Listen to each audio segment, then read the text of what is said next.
आज हम +1 का जो सीबीएसई का सिलेबस है ऑल इंडिया लेवल का, वो उसका हम एक चैप्टर करेंगे कोरिलेशन। तो ये कोरिलेशन क्या होती है, कैसे होता है, क्या मतलब है, क्या टाइप्स हैं, ये सब हम डिस्कस करेंगे। सबसे पहले हेडिंग बनाऊंगा कोरिलेशन। कोरिलेशन को हम स्मॉल आर से डिनोट करते हैं। तो कोरिलेशन होता क्या है?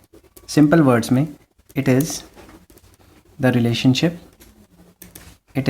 रिलेशनशिप बिटवीन टू और मोर देन टू वेरिएबल्स। दो या दो से ज़्यादा वेरिएबल्स में अगर आपस में रिलेशनशिप है तो उसे कोरिलेशन कहते हैं। ठीक है। एक और बात, the value of correlation lies between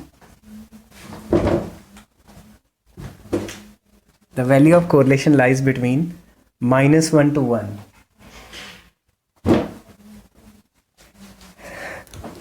लिख देता हूँ, the value of correlation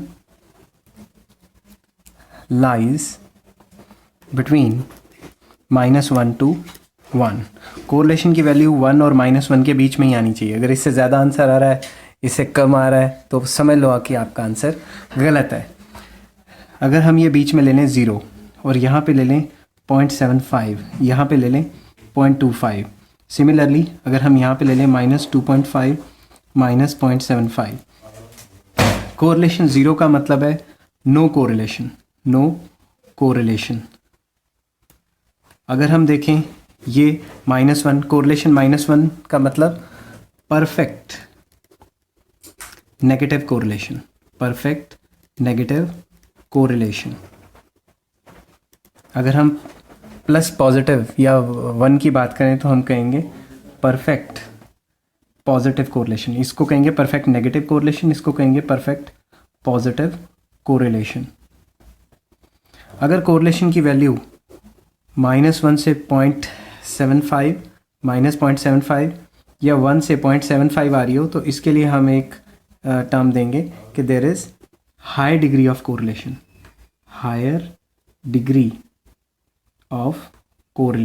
correlation की डिग्री तो है बट हायर। तो इस साइड से नेगेटिव डिग्री हो जाएगी, इस साइड से पॉजिटिव डिग्री। तो अगर हमने इस साइड आंसर आया तो हम कहेंगे high degree of positive correlation, इस साइड से आंसर आया high degree of negative correlation.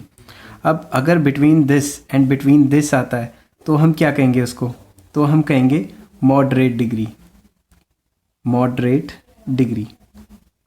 Degree मतलब रिलेशन है बट इतना भी कोई खास नहीं है। और अगर बिटवीन दिस टू दिस इसके बीच में आता है तो हम कहते हैं लोअर डिग्री के रिलेशन तो है बट इतना ज़्यादा नहीं है। और 0 पे तो in fact there is no correlation. तो ये सिंपल वर्ड्स में आपको बताया कि डिग्री ऑफ कोरिलेशन क्या होता है। इसके बाद हम डिस्कस करेंगे टाइप्स ऑफ कोरिलेशन। तो ये टाइप्स ऑफ कोरिलेशन क्या है? Types of correlation, there are many types of correlation. First is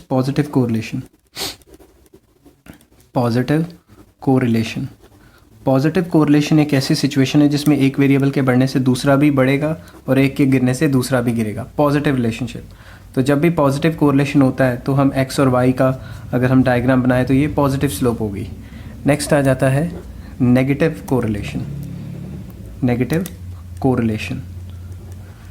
correlation एक ऐसी सिचुएशन है जिसमें एक वेरिएबल के बढ़ने से दूसरा वेरिएबल कम हो रहा है और एक के कम होने से दूसरा गिर रहा है। इसमें नेगेटिव स्लोप होनी चाहिए एक्स और वाई के बीच में। तो अगर एक के बढ़ने से दूसरा अपोजिट डायरेक्शन में जा रहा है तो हम उसे कहेंगे there is a negative correlation. Next topic आपका आ जाता है थर्ड पॉइंट है आपका इनफैक्ट सिंपल कोरिलेशन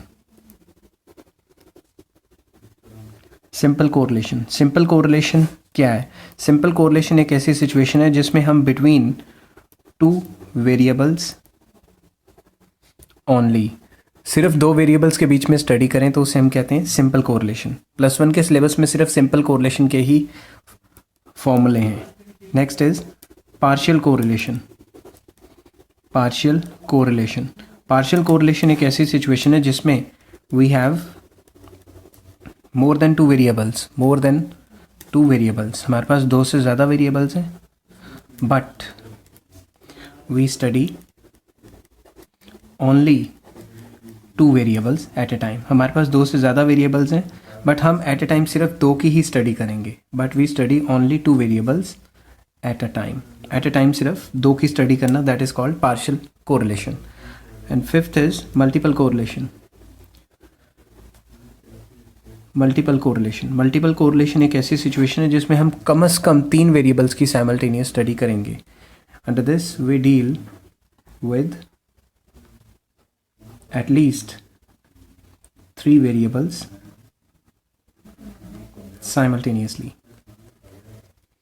कम से कम 3 वेरिएबल्स की साइमल्टेनियस स्टडी करना, that is called multiple correlation. अब इसके बाद हम क्या करेंगे, इसके बाद हम करेंगे फोर्थ पॉइंट है, शायद सिक्स्थ पॉइंट है, linear correlation. Linear correlation, linear correlation क्या है? लीनियर कोरिलेशन एक ऐसी सिचुएशन है जिसमें एक वेरिएबल में चेंज आने से दूसरे वेरिएबल में चेंज आता है, मगर सेम रेशो में।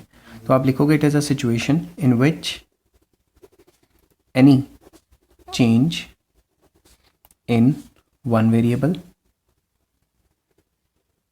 Leeds to change in other variable in same ratio. Same ratio, एक के चेंज आने से दूसरे में चेंज आएगा बट रेशो सेम रहेगी। एग्जाम्पल, x है मान लो 1 2 3 4 5, y है 10 20 30 40 50। अब x और y में अगर हम रेशो निकालें, रेशो मतलब डिवाइड करें, तो 1/10 1/10 1/10 हमेशा 1/10 आएगा, तो रेशो सेम रहेगी। इसका ये है कि अगर हम x और y का हम डाटा बनाएंगे तो लीनियर मतलब स्ट्रेट लाइन बनेगी, स्ट्रेट लाइन बनेगी हमेशा, तभी इसे कहते हैं लीनियर कोरिलेशन। नेक्स्ट आ जाता है non linear correlation. Seventh is non linear correlation. Non linear correlation एक ऐसी सिचुएशन है जिसमें एक वेरिएबल के चेंज आने से दूसरे वेरिएबल में चेंज आता है but ratio tends to change, ratio change हो जाती है। तो हम लिखेंगे it is a situation in which any change in one variable leads to change in other variable in different ratio। Example, x and y। Suppose x है 1 2 3 4 5 और y है 10 18 24 28 and 30। अगर आप x रेशो y या x bye y निकालोगे तो ये आ जाएगा 1/10 1/9 1/8 1/7 1/6। कहने की बात ये है कि ये नॉन लीनियर होगी x और y का अगर हम रिलेशन निकालें। नॉन लीनियर मतलब स्ट्रेट लाइन नहीं है। ये थे आपके टाइप्स +1 के क्लास के हिसाब से। उसके बाद आ जाता है कि मेथड्स, कि कितने मेथड्स हैं, methods to measure correlation.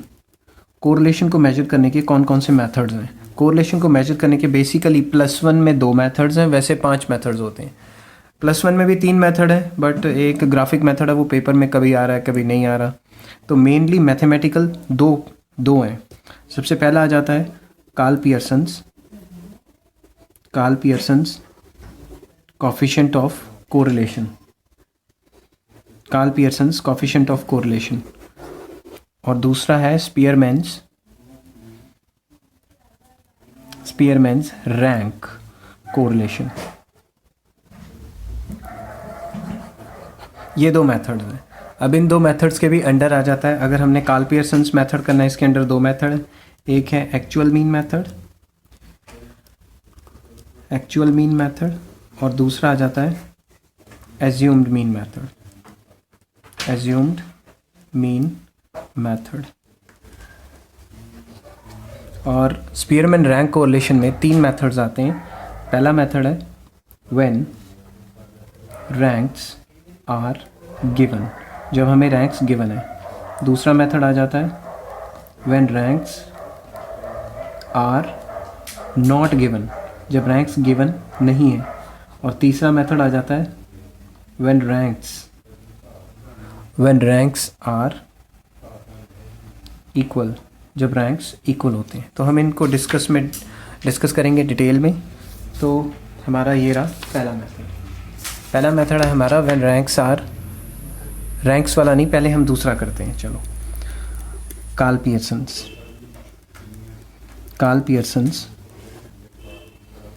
Pearson's coefficient of correlation में पहला मेथड करते हैं हम actual mean method. Actual mean method हमें क्या कहता है? ये कहता है correlation is equals to sigma small x y divided by under root sigma small x square into small y square. अब ये स्मॉल एक्स क्या होता है? स्मॉल एक्स होता है x minus mean and small y होता है वाई माइनस वाई मीन। +1 के लिए ये फॉर्मूला इनफ है। वैसे तो हम इसको मैनिपुलेट कर सकते हैं ग्रेजुएशन पोस्ट ग्रेजुएशन में आगे। सपोज आपको एक्स एंड वाई दो वेरिएबल्स दिए हुए हैं 10, 30, 20, 40, 50 एंड वाई दिया हुआ है मान लो 8, 6, 4, 2 और 10। सबसे पहले हम क्या करेंगे? एक्स मीन और वाई मीन निकालेंगे। यहाँ से निकालो सिग्मा एक्स सिग्मा मतलब एक्स का टोटल, ये आ गया 150। तो एक्स मीन कितना निकला? एक्स मीन का क्या फॉर्मूला होता है? Sigma x by n. तो ये आ गया 150 divided by n number of item 5 that is 30। अब स्मॉल एक्स क्या होता है? X minus x mean. ऊपर लिख लो कि एक्स मीन कितना निकला है 30। अब हर एक को 30 से माइनस करो। 10 माइनस 30 कितना हुआ? -20। 30 माइनस 30 0। This minus 30 10 minus 10 10 20। फिर उसके बाद एक्स का स्क्वायर कर दो। एक्स का स्क्वायर करो, ये आ गया 400, ये आ गया 0, ये आ गया 100 100 400। इसका टोटल करो, ये आ गया सिग्मा एक्स स्क्वायर। ये कितना हो गया? 1000। एंड नेक्स्ट स्मॉल वाई क्या होता है? Capital y minus y mean. अब क्या बाय एन। अब वाई का टोटल करोगे सिग्मा वाई आ जाएगा that is 30 by number of items 5 तो वाई मीन आ गया 6। तो ऊपर लिख देते हैं वाई मीन है 6। तो हर एक को माइनस करना है। 8 minus 6 is 2, 6 minus 6 0 that is -2 -4 and 4। फिर हम क्या करेंगे? वाई का स्क्वायर करेंगे। अब स्क्वायर करो इसका, 2 2 4 0 4 16 16। अगर हम सिग्मा वाई स्क्वायर करते हैं तो 20 20 40। लास्ट में हम निकालेंगे x y, sigma x y. इसके लिए एक्स ये है हमारा और वाई ये है। This multiply by this -40, this multiply by this 0, this multiply by this 20, this multiply by this कितना आया इसका? -40, this multiply by this 80 sigma x y. अगर हम सिग्मा एक्स वाई करेंगे ये 80 और ये 80 तो गए, आंसर तो 20 रह गया। तो अब हम क्या करेंगे? इसको अगर form under root of n into sigma d y square minus sigma d y का होल स्क्वायर। तो dx क्या है? dx है हमारे पास x माइनस ए एंड dy क्या है? y minus A. a क्या होता है भाई? a is assume number, assume mean कह लो, एज्यूम नंबर कह लो, कोई फ़र्क नहीं पड़ता। सपोज़ x है हमारे पास, ये कोई भी नंबर ले सकते हैं हम, और y है मान लो 11 12 2 5 9। अब हम क्या करेंगे? अब हम करेंगे dx क्या होता है? x माइनस ए। कोई भी एज्यूम कर सकते हो। सपोज़ हमने 5 कर लिया तो हम लिखते हैं एज्यूम नंबर इज़ 5।